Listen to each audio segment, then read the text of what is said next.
1885'te yayımlanan Germinal, Émile Zola'nın en sarsıcı romanlarından biri. Kuzey Fransa'nın kömür madenlerinde geçen hikaye, yoksulluğun, sömürünün ve insanın hayatta kalma mücadelesinin karanlık yüzünü gözler önüne serer. Roman, işçi sınıfının dipten yükselen çığlığını bütün gerçekliğiyle duyurur. Genç gezgin işçi Etienne Lantier, Monceau'ya aç ve işsiz bir halde varır. Rüzgarın bile sert estiği bu kasabada yeni bir başlangıç arar. Burada Maheu ailesiyle tanışması, hem kaderini hem de bütün maden kasabasının geleceğini değiştirecek bir zincirin ilk halkası olur.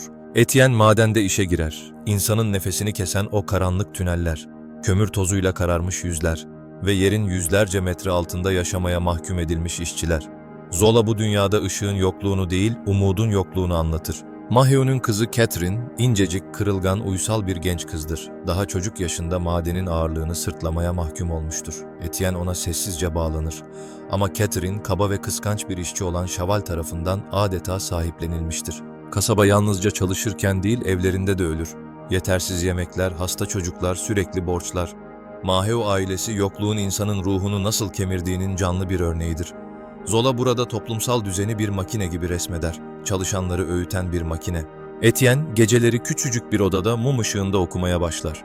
Sayfalar ilerledikçe içinde yeni bir düşünce uyanır. Adaletin, eşitliğin, özgürlüğün ateşi yavaş yavaş şekil bulur.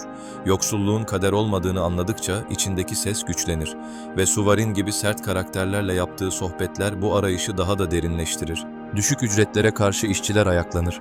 Etienne önderlik eder. Umutla, öfkeyle, korkuyla, grev büyür, kasaba ayağa kalkar. Ama açlık ve sefalet onları her gün biraz daha ezer. Grev bir noktadan sonra patlar. Kalabalık, öfke, haykırışlar, devlet gelir, askerler ateş açar, masum işçiler ölür, Maheu ailesi paramparça olur ve Etienne bir anda kurtarıcıdan suçluya döner. Grev çökünce işçiler geri dönmek zorunda kalır. Ama Souvarine geri dönmez. O madenin kalbini sabote eder. Yer altında büyük bir çöküş olur. Etienne, Catherine ve Chaval karanlığın içinde mahsur kalır. Göçük altında Etienne, Chaval ile yüzleşir. Aşkın, kıskançlığın ve yıllardır biriken nefretin ortasında onu öldürür. Catherine ise çöküşün kurbanı olur. Etienne onu kollarında kaybeder. Zola burada insanın hayatta kalmak için neleri göze alabileceğinin soğuk bir resmini çizer. Kurtulan Etienne, Monceau'dan ayrılmaya hazırlanır. Arkadaşlarının kazma sesleri toprağın altında yeni bir dünyanın filizlendiğini hissettirir. Zola yoksulluğun karanlığından doğacak geleceğe küçük bir ışık bırakır. 556 sayfalık bu dev eser, bir madenci grevini anlatmaktan çok daha fazlası. Germinal, ezilenlerin sesi, doğanın döngüsüyle insanın umudunu birleştiren büyük bir başkaldırı romanı.